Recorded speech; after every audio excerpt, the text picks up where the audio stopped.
Hello मेरे प्यारे दोस्तों, तो कैसे हो आप लोग। स्वागत है आप सभी का हमारे इस YouTube channel easy learning classes में। दोस्तों, अगर आप भी क्लास 10th के स्टूडेंट हैं और आप भी क्लास 10th की तैयारी करना चाहते हैं तो हमारे इस क्लास से ज़रूर जुड़िएगा। और आप भी बेहतर से बेहतर अंक लाना चाहते हैं क्लास 10th बिहार बोर्ड में तो ज़रूर हमारे इस क्लास से जुड़िएगा, जो कि 2027 में हूबहू आने वाला ऑब्जेक्टिव क्वेश्चन मैं आप लोगों को बताने जा रहा हूँ, जो साइंस का है। ठीक है, तो बहुत ही इंपॉर्टेंट सब क्वेश्चन है। आप लोग क्लास के अंत में बने रहिएगा। ये है आज का क्लास 3 और मैंने आज से पहले 2 क्लास पढ़ा चुका है, वो भी आप लोग जाके ज़रूर देख लीजिएगा। तो आप लोग वीडियो को लाइक कर दीजिएगा। तब तक के लिए हम जाते हैं क्वेश्चन स्टार्ट करने। तो आज का हमारा पहला क्वेश्चन है कि संगमरमर का रासायनिक सूत्र क्या है। ठीक है, संगमरमर का रासायनिक सूत्र होता है, क्या होता है, CaO होता है या फिर CaCO3 होता है या फिर CaOH का होल 2 होता है या फिर CaOH होता है। तो हमेशा याद रखिएगा कि संगमरमर का जो सूत्र होता है वो CaCO3 होता है। और बात की जाए यहाँ पे CaO का, तो CaO होता है कैल्शियम ऑक्साइड। क्या होता है, जिसे हम कहते हैं बिना बुझा हुआ चूना, और इसे कहते हैं हम कैल्शियम हाइड्रा ऑक्साइड, जो कि होता है बुझा हुआ चूना, और इसे हम कहते हैं कैल्शियम हाइड्रा ऑक्साइड, ये भी। ठीक है, तो हमेशा याद रखिएगा। ठीक है, चलते हैं हम लोग। तो हमारा आज का राइट आंसर है हमारा एक का, क्या हो जाएगा, बी राइट आंसर। ठीक है, चलते हैं हम लोग क्वेश्चन नंबर 2 की ओर। क्वेश्चन नंबर 2 कहता है कि CaOH अभिक्रियाशील मूलक को कहते हैं, क्या कहते हैं, CaOH COOH यानी कि COOH अभिक्रियाशील मूलक को क्या कहते हैं। हम लोग पिछले क्लास में पढ़ा था कि OH क्या होता है, एल्कोहल होता है। CHO क्या होता है, एल्डिहाइड होता है। COOH क्या होता है, तो अम्ल होता है। कौन सा अम्ल, तो कार्बोक्सिलिक अम्ल होता है। यहाँ पे ऑप्शन में सिर्फ अम्ल है तो वो भी चलेगा, और कार्बोक्सिलिक अम्ल रहता है तो भी वो भी चलता है। ठीक है, तो हमारा ऑप्शन नंबर सी क्या हो जाएगा, राइट आंसर। ठीक है, हर रोज की तरह हम लोग आज भी लाए हैं आप लोगों के लिए 20 VVI ऑब्जेक्टिव क्वेश्चन, तो क्लास के अंत तक जरूर बने रहिएगा। ठीक है, और आप लोग जाकर पिछली क्लास को जरूर देखिएगा। ठीक है, एक बार। ठीक है, पिछली क्लास से देखते आइएगा तो आप लोगों को ज्यादा समझ में आएगा। क्वेश्चन नंबर 3 कहता है कि प्रकाश संश्लेषण क्रिया में ऑक्सीजन बाहर निकलता है, किससे निकलता है। तो हमेशा याद रखिएगा, किससे, जल से निकलता है, कार्बन डाइऑक्साइड से निकलता है, ग्लूकोज से निकलता है, या फिर किससे, दिक्तियोजम से निकलता है। तो हमेशा याद रखिएगा कि जो ऑक्सीजन जो बाहर होता है ना प्रकाश संश्लेषण से, वो जल से बाहर निकलता है। किससे बाहर निकलता है, जल से। तो ए हमारा क्या हो जाएगा यहाँ पे, क्वेश्चन नंबर 3 का राइट आंसर हो जाएगा। ठीक है, चलते हैं हम लोग अब अगले क्वेश्चन की ओर। अगला क्वेश्चन है हमारा क्वेश्चन नंबर 4। क्वेश्चन नंबर 4 कहता है कि पायरामीशियम पाया जाता है, पायरामीशियम पाया जाता है। सॉरी दोस्तों, यहाँ पे पारामीशियम नहीं, मैंने गलती पढ़ा, सॉरी दोस्तों, सॉरी सॉरी सॉरी। तो यहाँ पे मैग्नीशियम लिखा हुआ है। मैग्नीशियम, मैग्नीशियम पारा होता है ना वो, सॉरी पारामीशियम होता है ना, वो एक कोशिकीय जीव है। ठीक है, तो मैंने सोचा कि पारामीशियम ही लिखा हुआ होगा।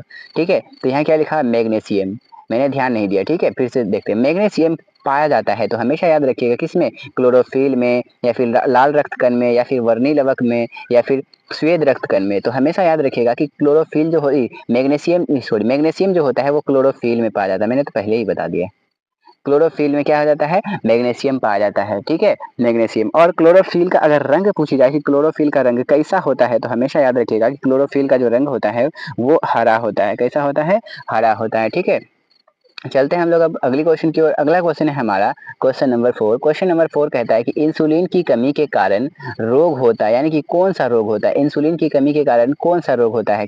घेंगा रोग होता है, मधुमेह होता है, या फिर क्रिटिनिज्म होता है, या फिर बौनापन होता है। तो हमेशा याद रखिएगा कि इंसुलिन की कमी के कारण जो होता है वो मधुमेह होता है। क्या होता है, इंसुलिन की कमी के कारण। हमेशा याद रखिएगा कि ये जो इंसुलिन है, इंसुलिन की कमी के कारण मधुमेह होता है। और अगर पूछी जाए कि आयोडीन की कमी के कारण क्या होता है, तो आयोडीन की कमी के कारण घेंघा रोग होता है। क्वेश्चन नंबर 6 कहता है, सॉरी एक सेकंड दोस्तों,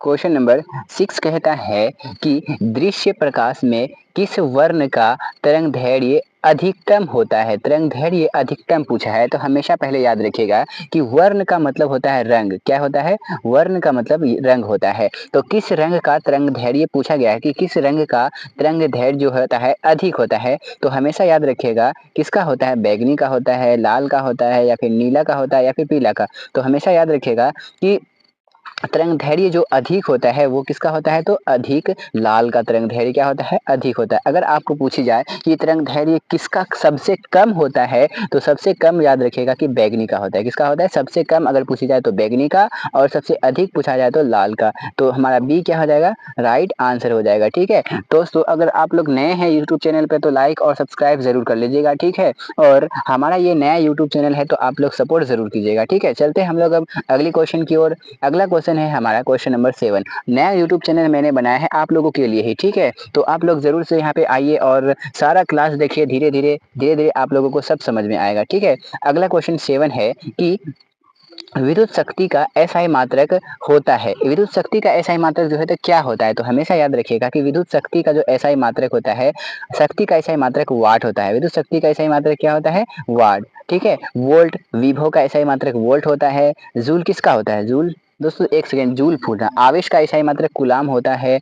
ठीक है, और जूल ऊर्जा, हाँ क्या होता है, ऊर्जा। ऊर्जा का एसआई मात्रक क्या होता है, जूल। तो हमेशा याद रखिएगा। और यहाँ पे क्या पूछा है हमको, विद्युत शक्ति, तो विद्युत शक्ति पूछा है तो वाट हो जाएगा। बी हमारा क्या हो जाएगा, राइट आंसर। ठीक है, चलते हम लोग अब अगले क्वेश्चन की ओर। अगला क्वेश्चन है हमारा क्वेश्चन नंबर 8। क्वेश्चन नंबर 8 है कि विद्युत बल्ब का तंतु बना होता है। विद्युत बल्ब का तंतु किसका बना होता है, लोहे का बना होता है या फिर तांबे का बना होता है, टंगस्टन का बना होता है या फिर एल्युमिनियम का बना होता है। तो हमेशा याद रखिएगा कि विद्युत बल्ब का जो तंतु बना होता है वो टंगस्टन का बना रहता है। किसका बना होता है, टंगस्टन का। ठीक, तो विद्युत बल्ब का तंतु हमेशा याद रखिएगा कि टंगस्टन का बना होता है। ऑप्शन हमारा क्या हो जाएगा, सी राइट आंसर हो जाएगा। ठीक है, चलते हैं हम लोग अब अगले क्वेश्चन की ओर। अगला क्वेश्चन है हमारा क्वेश्चन नंबर 9। क्वेश्चन नंबर 9 कहता है कि नाभि की ऊर्जा प्राप्त करने हेतु आवश्यक है। तो नाभि की ऊर्जा हमेशा याद रखिएगा कि बड़े बड़े जो बॉम्ब ब्लास्ट किए जाते हैं वो सब नाभि की ऊर्जा, जो बहुत अधिक मात्रा में जो ऊर्जा उत्पन्न होता है वो सब कैसे होता है, किसके कारण,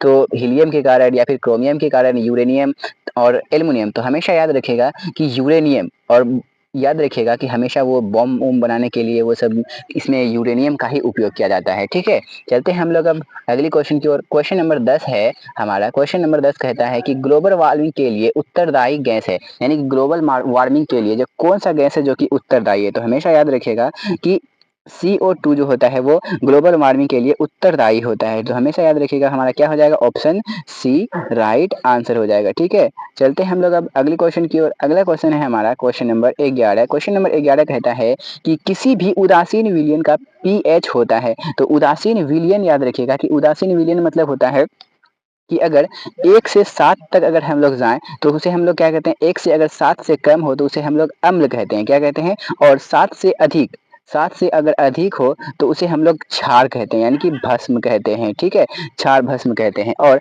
अगर 7 हो, क्या 7 हो तो हम लोग उसे क्या कहते हैं, उदासीन कहते हैं। तो बी हमारा क्या हो जाएगा, राइट आंसर। हमें यहाँ उदासीन पूछा है तो उदासीन हमारा क्या हो जाएगा, 7। राइट आंसर क्या हो जाएगा, बी हमारा राइट आंसर। ठीक है, चलते हैं हम लोग अब अगले क्वेश्चन की ओर। अगला क्वेश्चन है हमारा कि बेकिंग सोडा का रासायनिक सूत्र है। बेकिंग सोडा का रासायनिक सूत्र क्या होता है, Na2CO3 या फिर NaHCO3 या फिर CaCO3 या फिर NaOH। तो हमेशा याद रखिएगा कि बेकिंग सोडा का जो सूत्र होता है वो NaHCO3 होता है। क्या होता है, बेकिंग सोडा का रासायनिक सूत्र क्या होता है,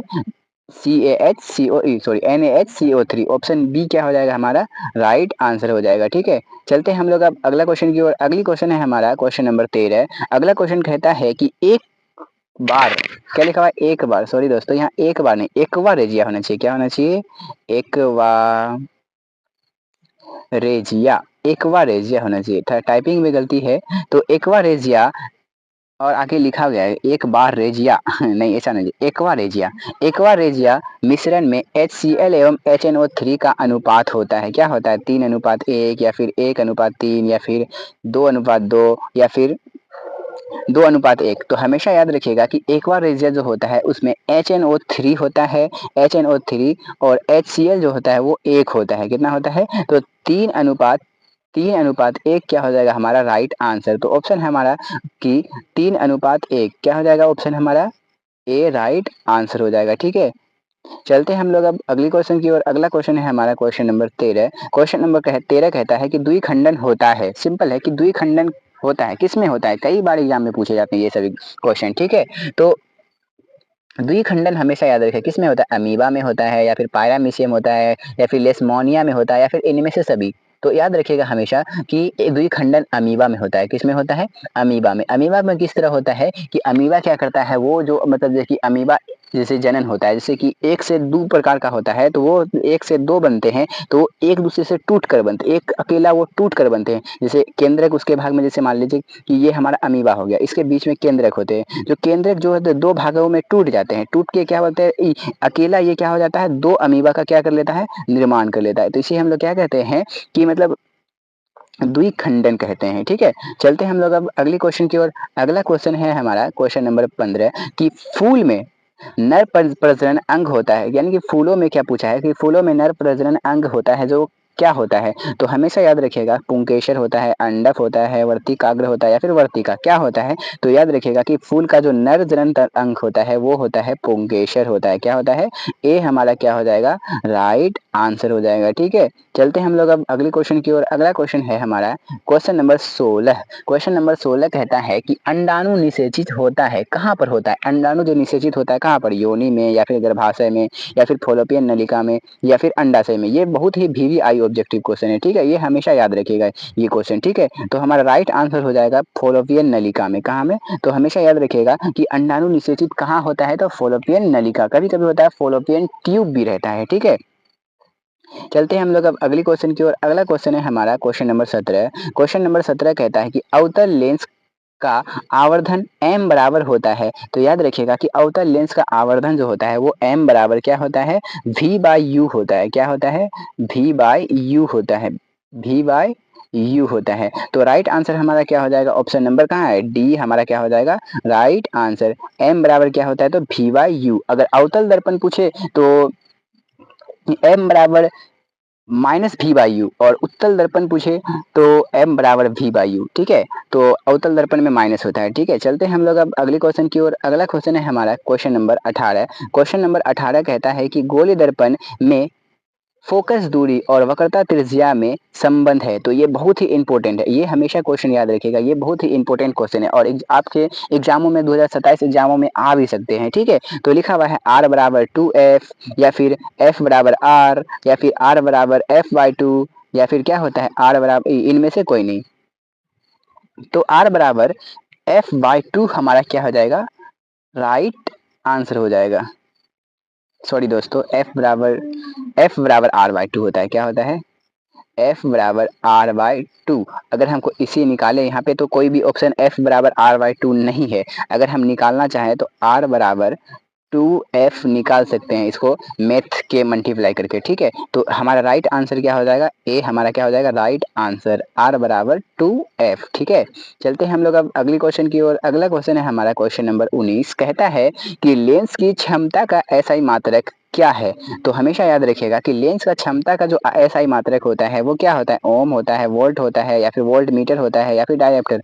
तो हमेशा याद रखिएगा कि लेंस की क्षमता का SI मात्रक डायप्टर होता है। क्या होता है? लेंस की क्षमता का SI मात्रक डायप्टर होता है। ठीक है, चलते हैं हम लोग अब अगली क्वेश्चन की ओर। अगला क्वेश्चन है हमारा क्वेश्चन नंबर 20। क्वेश्चन नंबर 20 कहता है कि सोडियम की परमाणु संख्या कितनी होती है? ये बहुत ही इंपॉर्टेंट क्वेश्चन है। मैंने आप लोगों को पिछले क्लास में ही बताया था कि मतलब एग्जामों में पूछे जाते हैं परमाणु संख्या या फिर उसका संकेत, ये सब क्या होता है पूछे जाते हैं। तो सोडियम का परमाणु संख्या कितना होता है, तो हमारा 11 क्या होता है सोडियम का परमाणु संख्या। 20 किसका है, तो 20 कैल्शियम यानी कि Ca का है।